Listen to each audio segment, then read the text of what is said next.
All right. Welcome to the Benchcast. This is our Bench Talk live podcast here. Thank you for joining in today. I'm really excited to have the opportunity to shoot the shit with you guys. I thank you all for tuning in.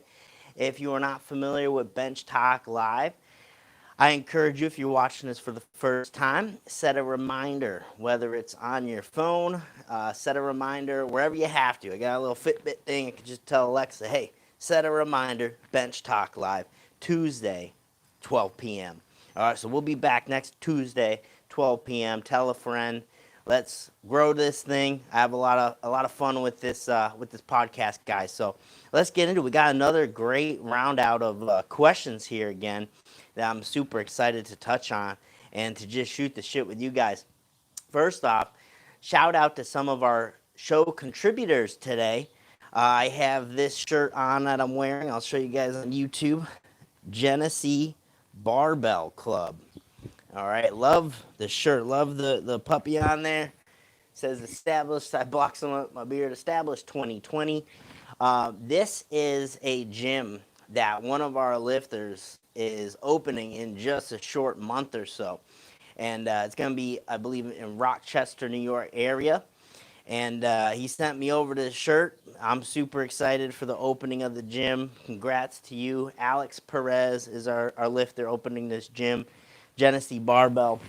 So if you're in the area, guys, definitely look to check that out. Again, should be opening in about a month. So I'm really excited for him. You know, it used to be one of my deals that I wanted to open a gym at one point.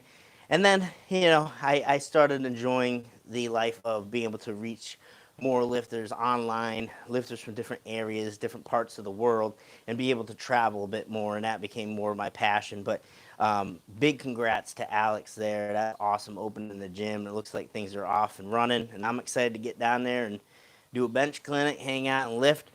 And then also shout out to our other lifter on the Big Benches team, Beth Moonstone.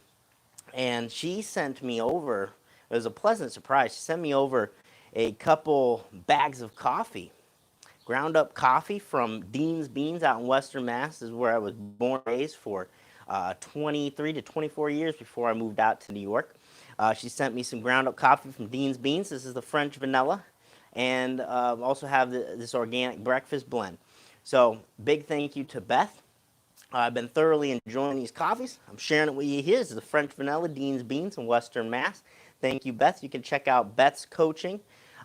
Be Awesome, Be Strong, Western Mass. I believe she's in the Amherst area. Again, where I went to college, University of Massachusetts, Amherst. So sip of coffee to y'all, working men, working women. Sip of coffee. I'll tell you. I'll tell you, I add a decent amount of creamer to my coffee, but that French roast really comes through. I tell you what, good stuff, Dean's Beans. All right, guys. So I'm excited to answer some questions. We got some stuff coming in. See everyone coming, joining up, waving at me. Logan Barbell, what's up, my friend? Wavy Davy, what's up, Wavy Davy? What's up, buddy? What we got else? Matt's in here. Blackened, just says blackened. Yeah, could be anything. Sup? What's up, my friend? Carl that's a big one. Carl Dizonson says Zenzi. Will you make a video about most common intermediate bench press mistakes and how to fix them? I've definitely done many videos on, I guess it would be beginner to intermediate mistakes. I believe one of our most recent videos is based on, actually, it was a podcast, 3 mistakes that you're doing. So if you're watching this right now, make sure you guys subscribe to the Benchcast. You can listen to that wherever you download podcasts, Spotify, iTunes, wherever you go. I believe we're on SoundCloud, things like that. But download that last week's episode on Thursday. I drop a shorter topic version episode every Thursday. I believe we touched on 12, 15 minutes, the top 3 mistakes that I see beginners, intermediates make. So that would be right up your alley, my friend. if you listen to podcasts. All right, that's going to touch on a lot of things that you're going to want to know or want to avoid. All right, let's get to some questions here. I had a good one that I'm planning to film a video on tomorrow because it's a hot topic. Back cramps. All right, at Tattoos and Lifting 69, back cramps during close to max lifts, getting close to max effort lifts. Any idea why that's occurring and how to fix it? That's something I talked on briefly in a previous episode that we did. Back cramps are part of the game. You know, they're going to happen. All right, unfortunately. And, I know that very, very well. Believe me, my friend. Benching, trying to really maximize your positioning. Back cramps are part of the equation. Something you're going to want to consider if you're a full power lifter, because if you have to deadlift right after and you are setting up very tight, you could run the possibility of hindering your deadlift a little bit just with how much lower back beating your lower back is going to take. So, but back cramps. Now, when I hear cramping, usually a result of a couple things. One, your nutrition, your hydration really for the day is probably off. You're probably dehydrated. That's a very common one. We all associate cramping with dehydration, which can be the case. So you want to refuel electrolytes and things like that. The best strategy for that, if you're looking to do so quickly, all right, so for example, last meet, I went to lay down after, I want to say bench press. And we had a good amount because we had a bunch of bench press only people there too. So we had a good amount of time before we started deadlifting. So I just laid down, caught a little cat nap type of deal. And my quads, I got up off the floor, my quads were locked. And I was like, oh shit, this never really happened. But I was having a hard time walking. They were cramping on me if I fully extended.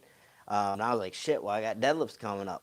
But luckily, we got some noon tabs in me. Noon tabs are awesome. I talked about this last episode. Something I think got popularized when Stan Efferding used noon tabs at the meet that he set a world record total PR, or a world record total in general. And he took the noon tabs because he had some really major cramping that was preventing him from continuing to compete. And he was good to go after because you just bite into those things. Usually you dissolve them in water, but I wanted it to be quick acting, get me out of this cramped state. So I popped these noon tabs, just shoot them right up. Doesn't taste good at all, but hey, it gets the job done. But I'm big on noon tabs. I think it's a good balance of electrolytes there, hydrates you really quickly.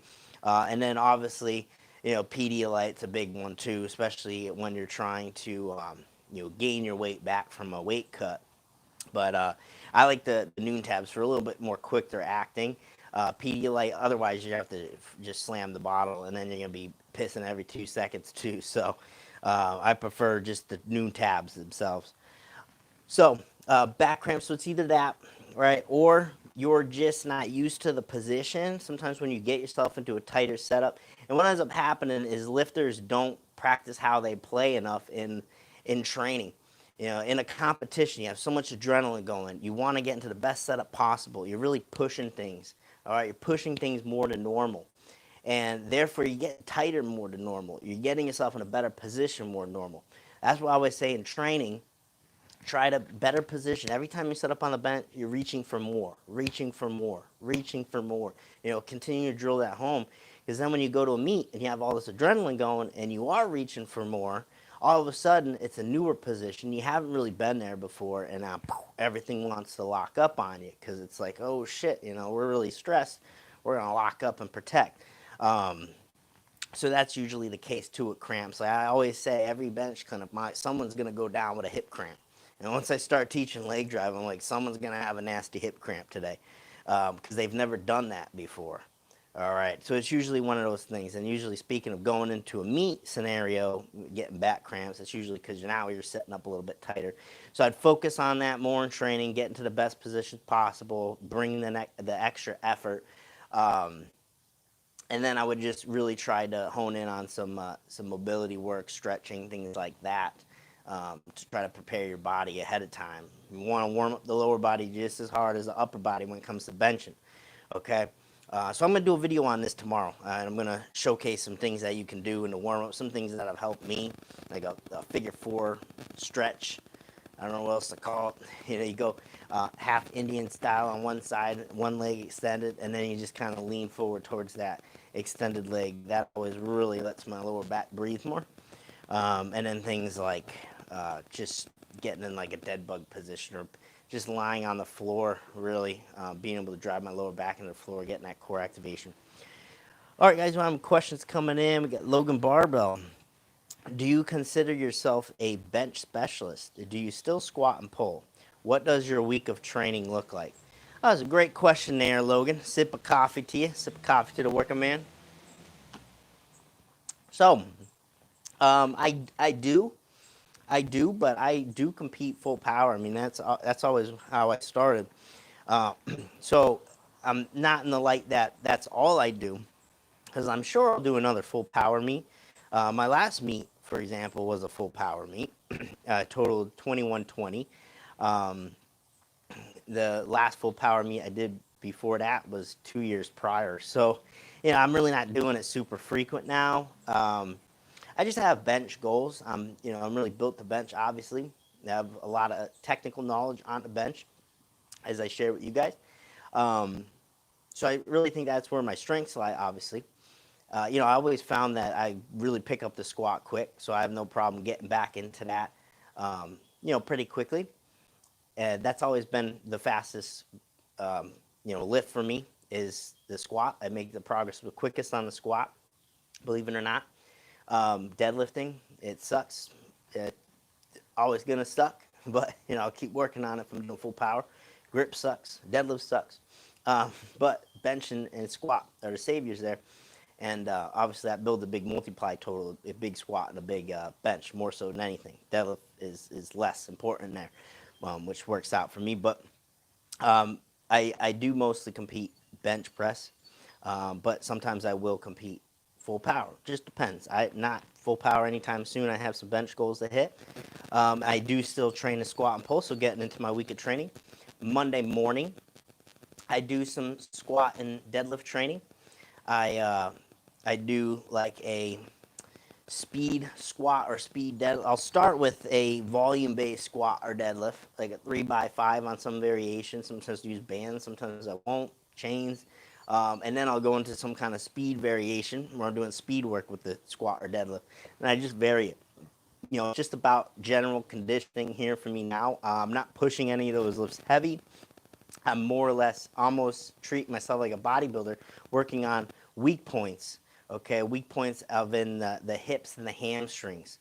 All right, so those are huge weak points for me. I'm doing variations like RDLs, sumo stiff legs, things like that are going to bring up those body parts. And then Tuesday, my second bench day, I'm doing a lot of lockout work in the RAM right now. Thursday is my major back day, and then it goes right into Friday, which I'm in the shirt benching. Unshakable strength. Will you please post this to your feed after? I'm at work and hate missing it. Yeah, absolutely, my friend. This will actually be, you have to go on our YouTube. All right. I appreciate you going back and watching. Means a lot to me, my friend. I do have it on YouTube. I don't put it on the Instagram in the entirety. I don't want it to interfere with what you're seeing in their stories. I'll have to see if you can flip flop between, but I do have that running on YouTube. If you guys want to catch this at a later time ever, maybe after the run, you want to catch the end or whatever, you can watch it on our YouTube. All right. Let's see what we got. B Matt. I use Noon every day. No sugar in them either. Yeah, they're awesome. I have to get some more. I put one in a glass of water in the morning, just pound it down to start my day. It's usually so dehydrated in the morning. Billy Johansson Berg. Any key tips for people who hit a mental strength plateau? I've been training for just over a year now, and my bench strength has stayed the same over the last 3 months. So, mental strength. So, mental and the number actually moving, two different things. So it sounds like you just straight plateaued, numbers aren't increasing. and that's affecting you mentally, I guess is another way to put it. But I tell you, if you've been stalled out for 3 months, that is absolutely no time at all, my friend. Um, try a year, and then we're getting somewhere. Because sometimes that's just what it takes, to be real with you. Um, you're going to have those stretches. 3 months is such a small speck of time. There's, especially if you're a trained athlete for a while, you're looking at more 1 to 2 years where you could be stalled out at some points. I've certainly experienced my years where I had made zero progress on my bench press. So 3 months is really such a small speck of time. I would not let that upset you. All right, you just have to put that into focus. That's really not much time. I mean, barely even a training cycle. 12 weeks.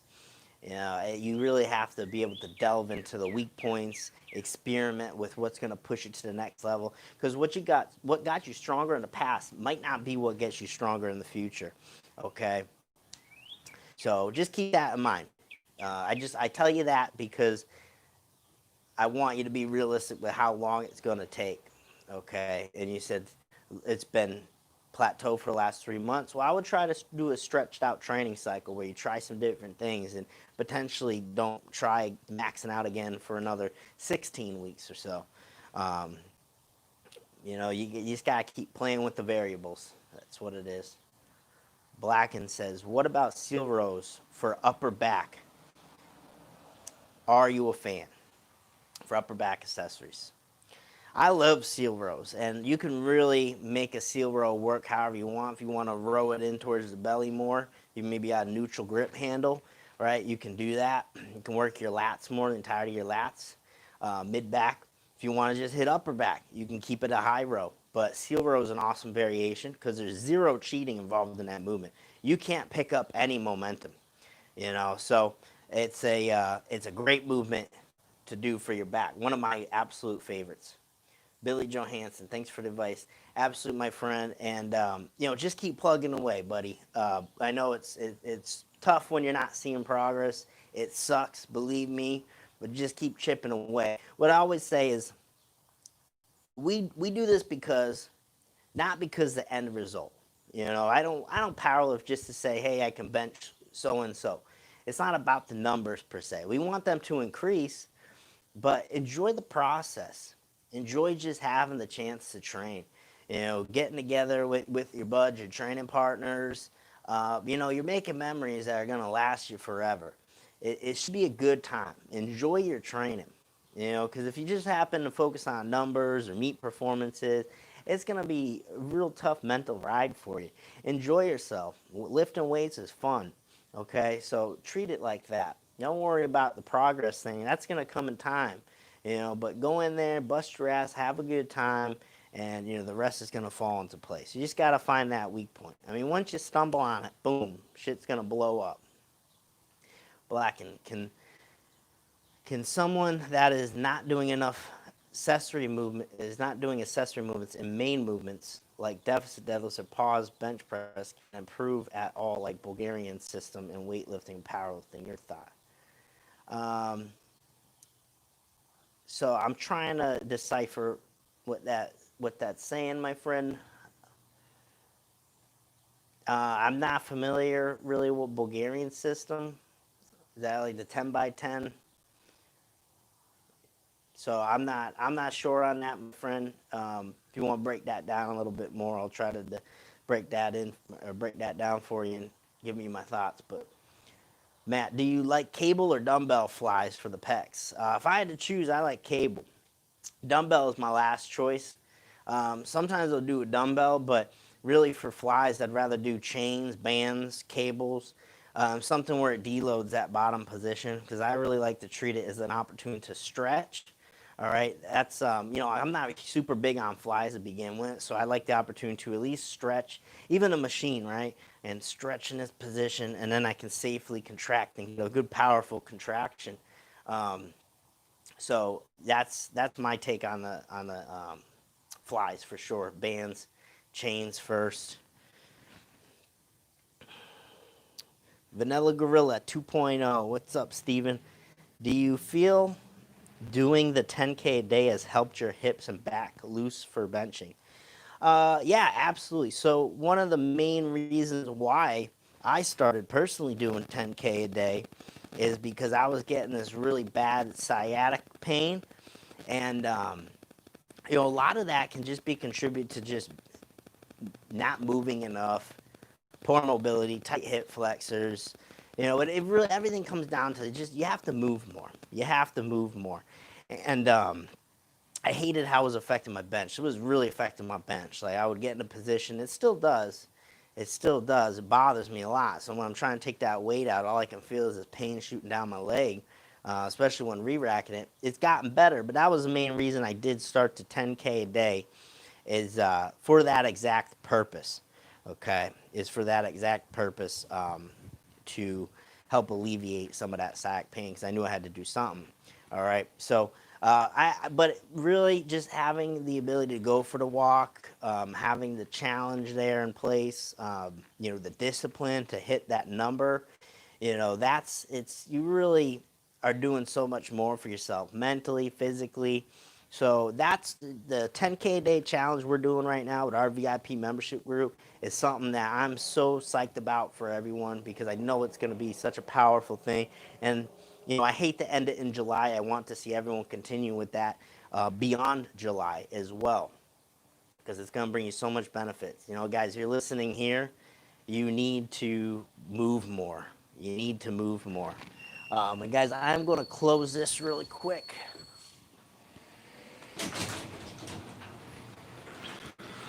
I'm expecting a delivery, so I'm just closing down here. All right, I don't want to interrupt for you guys. Sip of coffee for the working man. Thanks for tuning in today.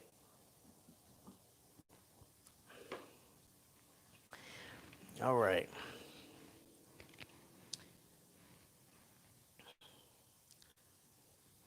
Logan Barbell. What do you think is the best bench shirt for a beginner? Or should you just jump into the shirt that you're going to be using when you get more advanced? So if you're just beginning out, I would say exactly what you just touched on. I would just jump into whatever shirt you're looking to use. I mean, if you're a beginner, like how do you really know what shirt you're going to use anyway? Um, if you're starting out single, I think that's a good deal. If you're doing the whole multiply gig, I think that's a good deal. All right, so I would just if you're gonna get an Inzer SDP, I would just get it. You just need to start working in something. You just need to start getting your reps in. That's the only way to ride a bike is gonna be to get on the bike and start doing it. You can watch all the videos you want of mine, but unless you start doing it, you're not going to get those reps in to get better. So starting out, it's just about getting reps in. Just learn whatever you have. So I wouldn't say there's a beginner shirt. And again, great prelude. We are working on a shirted course. This is jam-packed, guys. Everything I can offer you in terms of shirted tips and technique and everything like that is going to be in this shirted bench course. Okay, so be on the lookout for that. Again, dropping in August, I believe. Yeah, I think we'll have this good to go for August. And I'm super excited. It's going to be a top-notch product. All right. All right.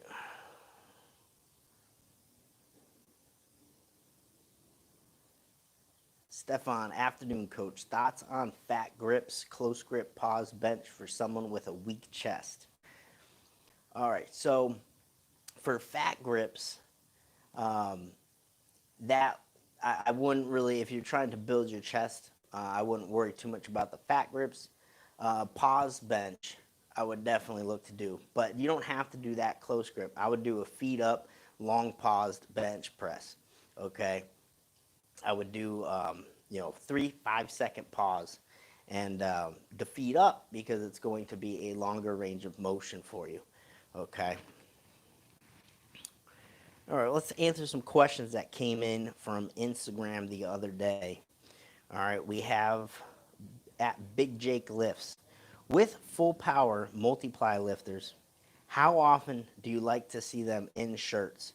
So the key here is you say full power. If they're bench only, it's going to be much more frequently. As I'm experiencing now, I don't have the heavy lifts with the squats, even the deadlifts, to affect my benching to affect how I feel in a shirt. Therefore, I feel good to go every week in my shirt, which hasn't always been the case. But I was also training full power a lot of times.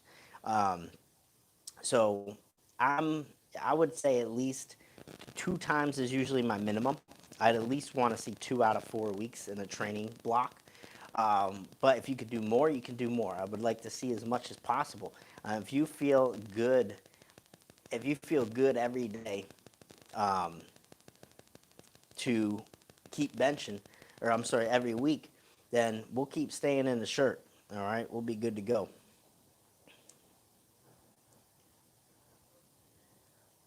Stefan says, thanks. Yep, anytime, my friend. Sip of coffee tea, guys. French vanilla. Dean's beans. Thank you, Beth, for this.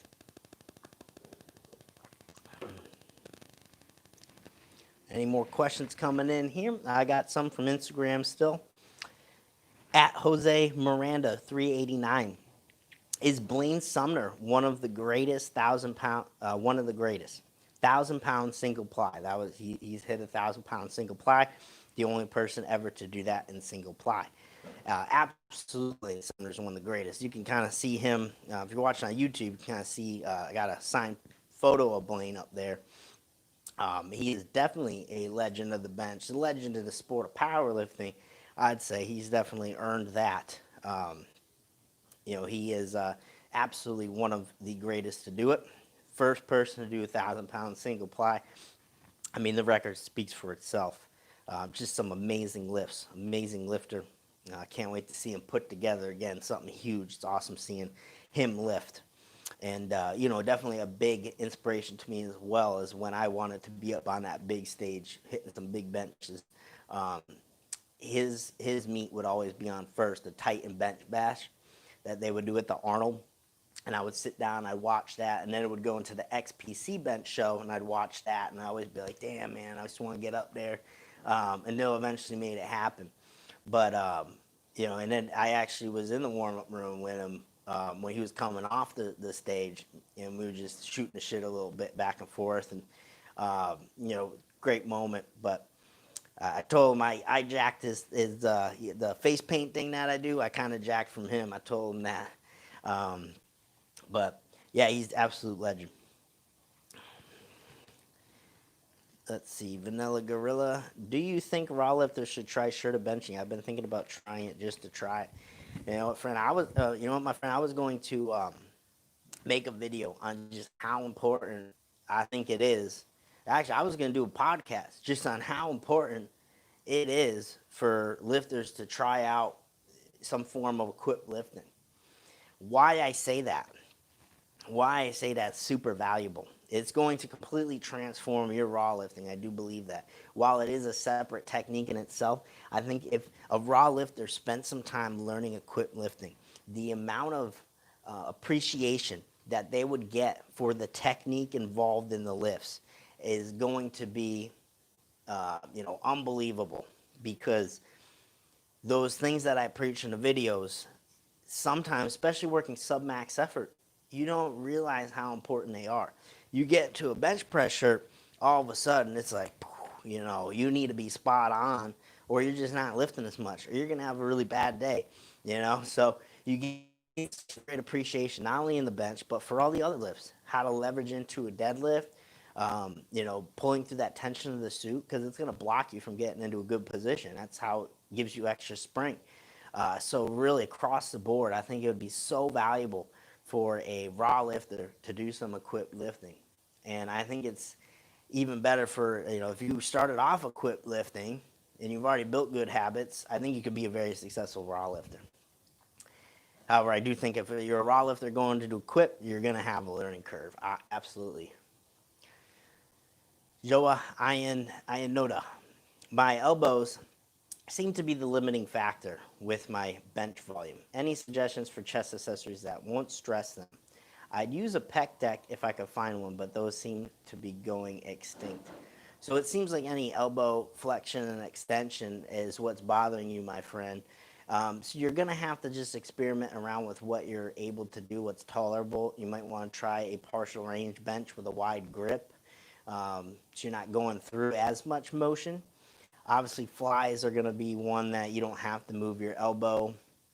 Um, I think maybe a landmine press might do you good just because it's coming out at an angle on the side.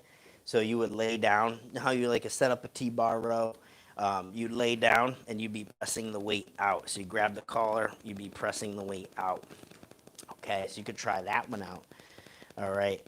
Um, but other than that, pullovers, a little bit more of a serratus lat type deal. But you could try doing that. You just gotta get creative. Get creative with it. Dumbbells if you can tolerate. Matt says, raw benchers who train wearing elbow sleeves, do they need to remove them closer to the meet to prep for the meet conditions? Yeah, I would definitely recommend that. I've definitely changed my tune on that over the years as I experienced that firsthand. It doesn't make a big difference, but again, even if it's 5 pounds, it's significant in the bench. 5 pounds for someone in the bench is a good chunk of percentage. Um, but you get comfortable with having them on, and then when you take them off, you feel naked. The tightness, the element of tightness in your head mentally, just isn't as evolved.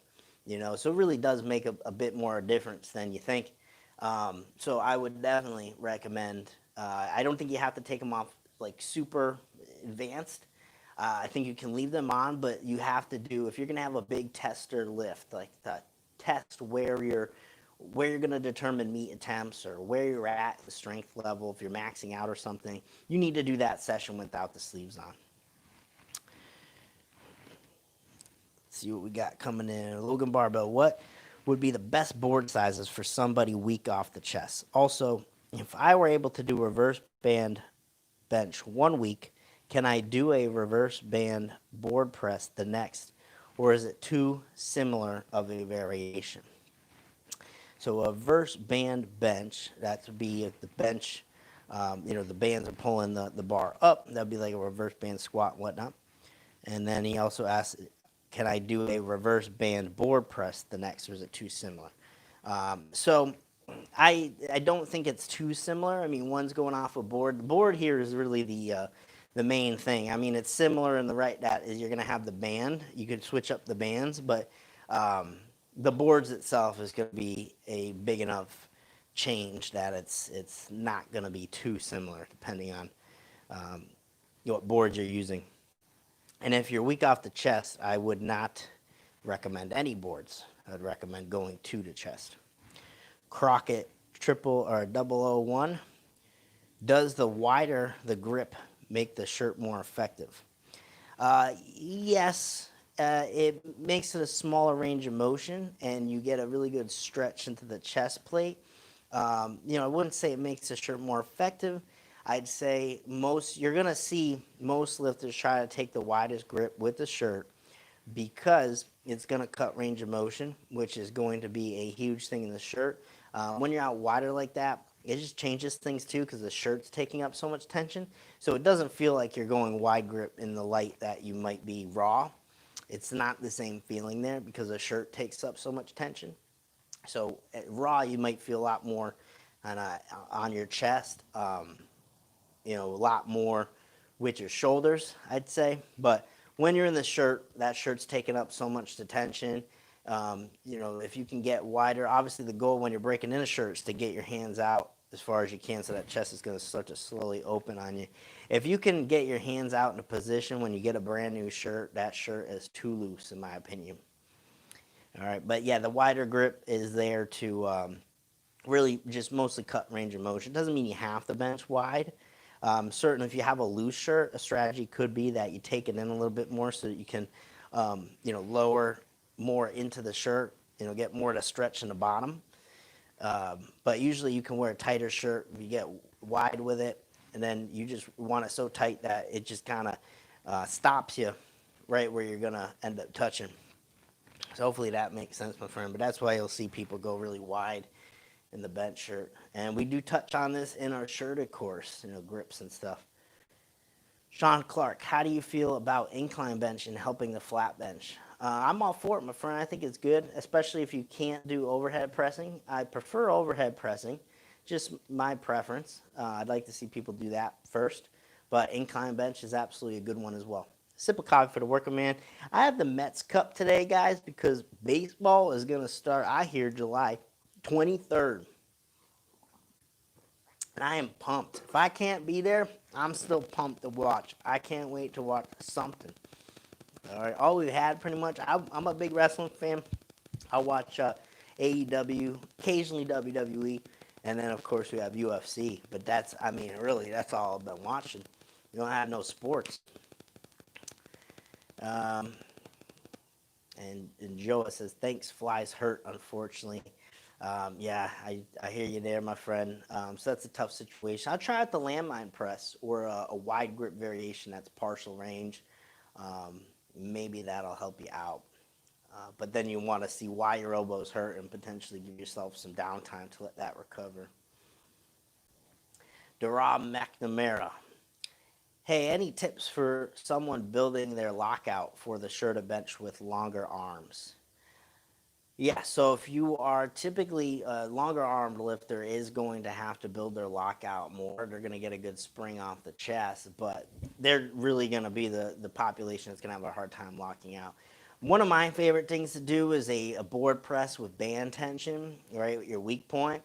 What we also could do pin pressing, floor pressing. I would just treat it like if you were a shirted lifter, all the same type of moves. I love doing a very, very close grip. This is something I just kind of started really pounding on here lately, is a very close grip to a high board. Really load up that movement. And you're seeing someone like Jimmy Cobb doing that.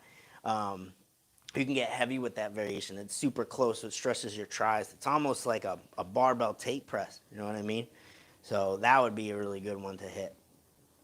Because you could get very heavy weight in your hands for the lockout and do a lot of volume of it. All right, let's answer some from the gram here. Again, guys, if you want to get involved with asking questions ahead of time, I always try to answer them the best I can on the Instagram stories on Mondays. All right, the Monday before our Tuesday Bench Talk Live. All right, Jay Sanders, 1231. When my feet start sweating, they slide in my shoe, and it makes leg drive very difficult. All right, so that's a very common thing. Obviously, the shoe is going to stick, but your foot's going to slide in the shoe. So, I've never had too much of a problem. Socks kind of slide too, but you can glue. You can spray like a Loctite thing in your shoe on the sole, and then stick your foot in it. And you might have seen Donnie Thompson show that. He was really big on that, so you're more rooted to the floor. Because obviously you want to be in some shoe wear, but you want to be as barefoot as possible. So he had actually taken Chuck Taylor. He would spray it up with, like a Loctite spray or whatever, and then just put his bare foot in there. All right, and that's how he squatted. But you can do the same thing for the bench if that's truly an issue, which it certainly can be. And you're probably creating good leg drive if you're feeling things slip like that. Especially on that horizontal plane. If you're just pushing to the floor, you're not going to have that issue. But that's good that you're getting some of that slip. I always like to see that. All right. The Hybrid Hillbilly, how long do you like programming for a full power meet? So anytime I get this question, it's really based, as long as I can have with an athlete to prepare them. So I don't really have a time frame. If there's a minimum time frame, we can make do with 8 to 6 weeks, but I wouldn't say less than that. But in terms of more, I would like as much time as I can get with an athlete, because with that time, I'm learning what they struggle with. I'm learning their psychological profile as a lifter, what they respond to in terms of cueing and things like that. I'm just learning so much the more I work with someone about the lifter, what they respond to, who they are, that, the more time I can spend with someone, obviously the better here. So, but I'd say on the minimum, if we're saying minimum, I'd like to see 8 to 6 weeks, but I've also started working with people where they got to meet in like 3, 4 weeks, and then I'm just kind of learning what they've done and then putting together the best possible plan. At Unshakable Strength, I feel stronger since I've switched to flat feet, but I'm getting groin pain after I bench? Question mark. So I am planning to do a video again tomorrow. I take a lot from these questions, guys. So I'm also making YouTube videos on it. So hopefully it's going to be very helpful. But switching to feet out flat and a wide stance base is one of the biggest things that I've done for my bench press. If I had to pick one thing, what is the most instrumental thing I've done? I would say it was that change from doing a toes back, feet a little bit closer type of a stance. The stability I gained from that is 100% what I needed. I needed the stability because I would rock side to side. It'd be harder to stabilize. So having that wider base of the feet out flat, creating that type of leg drive, bar none, the biggest thing I've done for my bench press. And, I've done a lot of big cues for my bench press to help jump it, but that was probably the number one if I had to pick.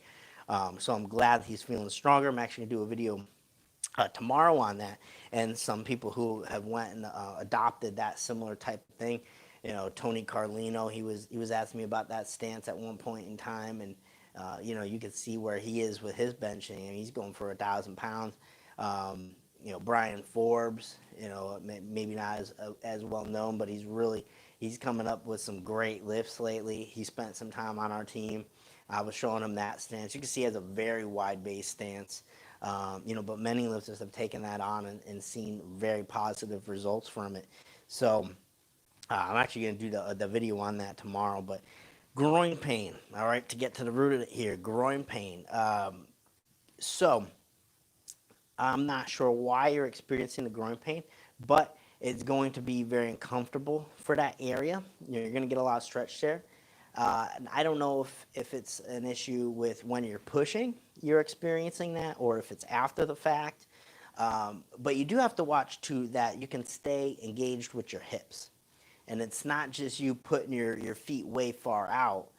You want to be able to still drive your knees out. And, in fact, that's where I determine where I put my feet.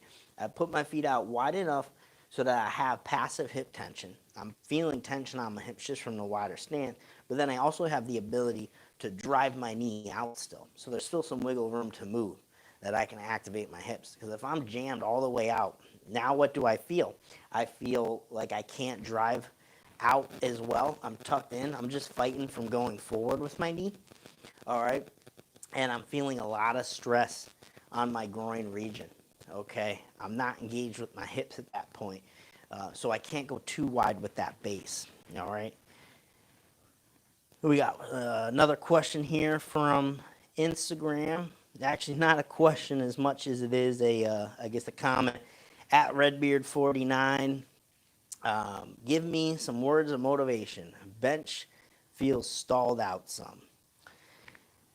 All right, my friend. Well, to lay it down, to be real with you, sounds like right now it's grind time. All right, now it's time. You got to buckle down. You got to work harder than ever. You're starting to stall out. You got to find out why that is. You got to dissect your weak points. Every time I end up stalling out, I have to do a sit down with myself. Okay, it sounds like you just need to do a sit down. You need to refresh your goal, refresh your mindset. So sit down, list out the things you suck at, the things you could get better at. All right, that's where I start. All right, what do I currently suck at? I know I suck at, and I need to do a good job of getting better at. Okay, you gotta be real with yourself. Put that down first. Okay, then you need to make actionable steps to do something about it. All right, write down, this sucks. What am I gonna do about it? Actionable steps. Don't just write down, hey, I want to build my back. When are you going, what movements are you going to do? When are you going to train your back? How are you going to up that volume? You got to have some kind of actionable step. Nutrition sucks. I'm going to eat better. You can't write that. That don't mean shit. You got to write something actionable. You have to write, all right, so I'm not eating enough, okay? How can I eat more? All right, then it would be like maybe get your breakfast in. You're not eating breakfast. You're not getting something in early enough. Maybe you add a protein shake to your breakfast. That's an actionable step, not just I need to eat more, because nothing's ever going to happen. You need to have a plan for it. Like for myself, I need to walk more. I need to move more. That's where I came up with the 10K a day challenge we're doing for steps. All right, I knew that was going to have a profound impact. And not only that, I set the goal to 10K a day, but then I'm like, on these days, because maybe I'm not training or whatever, I need to go for a longer walk in the morning. Therefore, I do. That's an actionable step. I pick the day, I know the time, I'm going to go for a long walk. Sip of coffee for the working man. So to sum it all up for you, my friend, you need a sit-down session where you get real, write down what you suck at, write down your actionable steps, and then write down some goals that you want to achieve. Like for me, my back could get stronger. All right, this is what I'm training back. These are the movements I'm doing. And a big goal of mine right now is moving 3 plates for reps on a barbell row. All right, so you got to set those goals, reassess them, not just on the bench press, but all the other things you suck at too. Shoulder strength, anything like that. You really need to buckle down, write all that out, write the game plan, the whole deal. Mike, in a lot of numbers, you have any cues for someone who might be overtucking on the bench? Yes, we have recently just put out some great videos on that, so check that on YouTube. But I would focus more on spreading on the bar. So creating this type of activation, like a band pull apart on the bar. You still want to bend it, but what's probably happening when you're bending it's disconnected from the back, so therefore you're getting the elbows to tuck in a little bit more. So I'd focus a little bit more on the spread of the bar and then retracting your shoulders into the pad. Okay, so you get that bar out. I would retract into the pad, try to pull into the pad, and then just spread on the bar to your touch point. Okay, and that should help with that. Our athlete Kyle Palmer, he has just made some fantastic strides in that as well. He's a longer arm bencher, and he was overtucking just a bit, and we're starting to level him out a bit more now with using those cues. Logan Barbell, what do you think the best breakfast is for a power lifter bench specialist? Is 50, 60 grams of protein good enough for a breakfast? I don't get too much into the nitty gritty of that, my friend. I just get something in. Protein, definitely you're going to want to, really focus in on. I'll try to eat eggs every morning, but I wouldn't obsess over the numbers. It's more about how you get the numbers to fit in your total daily plan. If you're really dialing in numbers, you have a total for the end of the day. Obviously you want to break it down so you get a good amount at each meal. But overall, important thing is that you're reaching those goals at the end of the day. So I wouldn't really obsess what you're having for breakfast, but I would say, 50, 60 mark, maybe even a little less, probably good for breakfast. All right, it depends if you want to make that a big meal or you want to make that a little meal, you know what I mean? All right, guys, so we are out of Instagram questions. We had a lot of great ones come in, so I'll take a few more if anyone's got some. All right, maybe got a football question out there, but hey, sip of coffee to you. This is, again, the Mets Cup. Hopefully you have a good run at a 60-game season. All right, I don't know what you guys think about that whole shortened season for baseball. That's kind of weird. I mean, we're like less than 50% of the games we would normally see by far, and I don't know if the winner. It's kind of like an asterisk thing, right? You only played 60 games, but it is what it is. I'll take what we can get. French vanilla goes down smooth. I tell you what. Dean's Beans, Western Mass. Thanks, Beth, for sending this out. It's great. All right, guys. So I'm going to, Vanilla Gorilla 2.0. Short season is better than no season. Absolutely, my friend. Like I said, I'll take anything that we can get right now. Just don't mess with football season. That's what I say. And Logan Barlow says, I'm currently trying to start a home gym, and I was wondering if a squat bar would be a good substitute to a bench bar. No, I would say no on that, because the whole deal with the bench bar, I'd say most off, is going to be the loadable collar room. Okay, you would get more room to fit any plates on the ends. A bench bar is not really needed unless you are getting up there in a weight to where you can't fit it on the bar, because that's about the time where you would start to actually, the whip would become a considerable factor. Until that point, you would do just fine with a regular power bar. But when you do get to that point, hopefully, when you can't fit the damn weights on the end, that's when you're going to want to consider switching to a bench bar. And the squat bar, all that's going to do, it's not really going to give you as much length. Depends on what bar I guess you get. It's just going to make the bar thicker. So it would take away from the whip. So that's the only thing you're adding. But the main reason I went to get this bench bar is I got more room to fit plates now. And therefore also more room for my handoff people to get some of that collar in their hands to assist me in a smooth handout. So that was the main deal there. All right, guys. So again, I want to shoot you a quick thing here about our VIP membership. Right now, we're running a 10K a day challenge. You're going to want to get involved with this membership because you're going to be able to get coaching critiques. We have exclusive content also on squat and deadlifting. We cover a bunch of different stuff that I'll post up. You get access to the whole library of exclusive videos. So it's like unlocking a whole other YouTube. And you get access to our amazing community of lifters. Plus, did I say you also get free program templates? So if you're looking to run our new 6-week off-season bench program, our big 6-week bench program, that's more of a peaking type of program. Our second, bench day solution program. We have a full power program. Everything you see on the website, that's free access to our VIP members. So I would love to see you guys in that membership, get involved in our Facebook group, get involved in some of our challenges, our 10K a day challenge we're doing right now. Definitely the place to be. So you go to bigbenches.com, all right, you go to the VIP membership, you also get a discount, all right, 15% off for everyone on the membership. Thank you, Logan Barbell. Thanks for tuning in, my friend. If you're getting those wrist wraps, VIP member, 15% off. So you check out that membership group as well. I'd love to have you guys involved. All right, that's a wrap. Thanks for everyone tuning in to the bench talk today. All right, I had a great time. Hopefully we can build this even bigger and better next time. So make sure to tell a friend, set a reminder, and join us next Tuesday, 12 p.m. I'll see you guys there.